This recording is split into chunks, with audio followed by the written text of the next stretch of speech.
2 महिन्यापूर्वी बैठक पार पडली. असं ठरलं होतं की हैदराबादमध्ये 13 ऑगस्टला बैठक पार पडेल इंडिया अलायन्सची.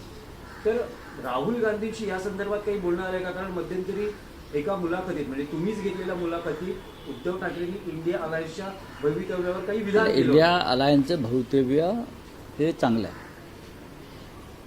JNZच्या मागे इंडिया ब्लॉक नसता राहुल गांधींनी सुद्धा ज्या प्रकारे एक वातावरण निर्माण केलं, मुंबईमध्ये आणि महाराष्ट्रामध्ये आदित्य ठाकरे ह्यांनी उपक्रम फार मोठ्या पद्धतीनं तो राबवला. JNZचा अनेक राज्यांमध्ये त्या पक्षाच्या लोकांनी काम केलं, त्याच्यामुळे JNZला बळ मिळालं.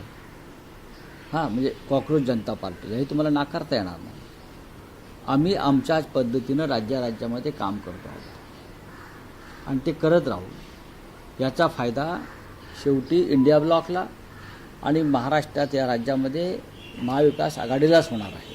नाही, पण इंडिया अलायन्सची पुढची बैठक कधी पार पडेल? नाही, आता त्याच्यावरती या संदर्भात काही राहुल गांधींची चर्चा झाली? नाही, त्याच्यावरती आम्ही काल चर्चा केली आणि त्याच्यावरती निर्णय लवकर तुम्हाला कळेल. नक्कीच. नक्की RSS देशाच्या नेतृत्व बदलाबाबत गांभीर्यानं विचार करता आहे.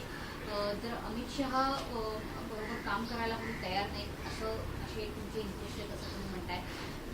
चेहरा अमित शहा बरोबर काम करायला आता मोदी तयार नाही. पुढे बोला.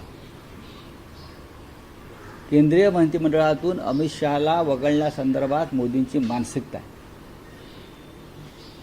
आता ते किती धाडसाने निर्णय घेतात तो पाहू. पण आज या देशाची जी दुर्गती झालेली आहे, ज्या पद्धतीचं हुकुमशाहीचं वातावरण निर्माण झालेलं आहे, लोकांमध्ये अस्वस्थता अस्थिरता आहे, त्याला सगळ्यात जास्त जबाबदार मोदींपेक्षा अमित शहा आहे.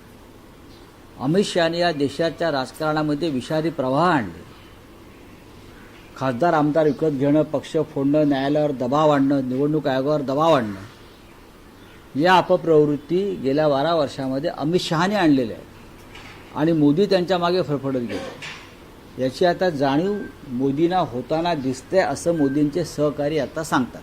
नाही, पण रावसाहेब, तुम्ही जे म्हणालात की संघ विचार करतो आहे देशाच्या नेतृत्वाबद्दल, हो, पण संघ अजूनही तितकाच ताकदवान आहे असं तुम्हाला वाटतं? कारण संघाचे जे 3 महत्वाचे अजेंडे आहेत त्यापैकी 2 अजेंडे नरेंद्र मोदींनी पूर्ण केलेले आहेत त्यांच्या नेतृत्वाखालील सरकारमध्ये. म्हणजे एक कोणते? म्हणजे राम मंदिर आणि 370 कलम, आणि आता समान नागरी कायदा या संदर्भातही स्ट्रॅटेजी आणि सगळ्या, म्हणजे मोदी जर संघाचा